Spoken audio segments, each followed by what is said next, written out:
looking at post 7 October, what is happening in the Middle East, particularly Gaza, is also affecting Singapore and the work that Home Team does in at least two ways. First, there has been a noticeable increase in anti-Singapore sentiments on social media from around the region. For example, those who see Singapore as being pro-West or pro-Israel. And some have said that Singapore is Tanah Melayu or Malay lands, and as a parallel, they say to Israel being on Palestinian land. There have also been calls online for Singapore to be targeted using rockets, bombs.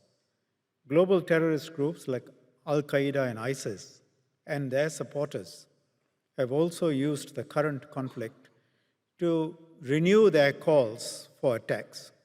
The threat is there, it has gotten higher.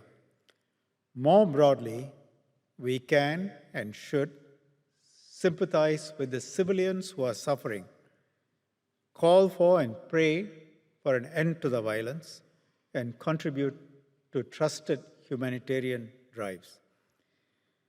But we have to be careful not to let what is happening in the Middle East to undermine the peace and harmony we have in Singapore.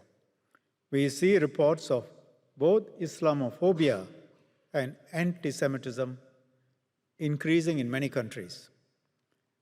In the United Kingdom, London police have reported more than 1,000% increase in anti-Semitic offenses and 140% increase in Islamophobic offenses.